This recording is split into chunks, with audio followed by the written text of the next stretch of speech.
မင်္ဂလာပါနောက်တစ်ခေါက်တော့ပြန်လည်ရောက်ရှိလာပါပြီ Xiaomi ရဲ့53လက်မ April Series Google TV ဖြစ်မယ် TV ကလည်းရိုးရိုး LED မဟုတ်ဘူးဗျာ QLED ဖြစ်မယ်ဗျာပြီးရင်ကျွန်တော်တို့ 4K ရုပ်ထွက်လည်းဖြစ်မယ်ဗျာကဲဘာလို့သိလဲဗျာ model နဲ့ဘက်ကလည်းကျွန်တော်တို့ဒီမှာ53 April Series တို့ရေးထားတယ်2026လည်းဖြစ်တယ်ဗျာဆိုတော့ပစ္စည်းထက်ရောက်ထားပါတယ်ခင်ဗျာ53လက်မပါဈေးနှုန်းကအနည်းငယ်လေးတက်ပါတယ်ခင်ဗျအရင်ဈေးထက်ဈေးအနည်းငယ်လေးတက်သွားပါတယ်ခင်ဗျကုမ္ပဏီကတက်လို့ပါခင်ဗျ19သိန်း9000ပါနော် official rating လည်းပါမယ်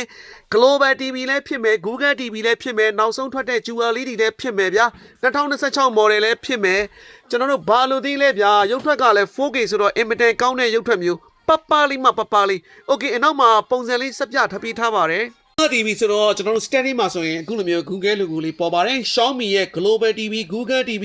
4K ဖြစ်မယ် QLED ဖြစ်ပါမယ်ခင်ဗျ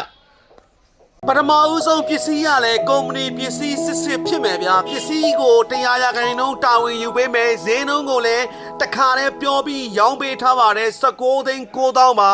ရုပ်ထွက်လေးကိုကြည့်ပြီးတော့တက်တာအောင်စုံစမ်းမေးမြန်းပြီးမှတက်တာမှကျွန်တော်တို့စီအားပေးနိုင်ပါတယ်ခင်ဗျတကယ်လို့မိတ်ဆွေကအားပေးခြင်းနဲ့ဆိုရင်ယခုပုံမှာရေးပေးထားတဲ့ဖုန်းနံပါတ် Viber တွေကိုဆက်သွယ်ပြီးအားပေးနိုင်ပါတယ်အောက်က caption ထဲမှာရေးထားတဲ့လိပ်စာတွေအတိုင်းကျွန်တော်တို့စိုင်ခွဲတွေမှာလည်းအရေးသွေးလေးကိုကြည့်ပြီးတော့လာရောက်အားပေးနိုင်ပါတယ်ယနေ့ပေါက်စေး19သိန်း9000မှာ Xiaomi ရဲ့ 4K Google TV ဖြစ်မယ် QLED ဖြစ်မယ်2026 model ဖြစ်မယ် Randy ကလည်း official Randy 1 year ပါဝင်ပါသေးတယ်ခင်ဗျာ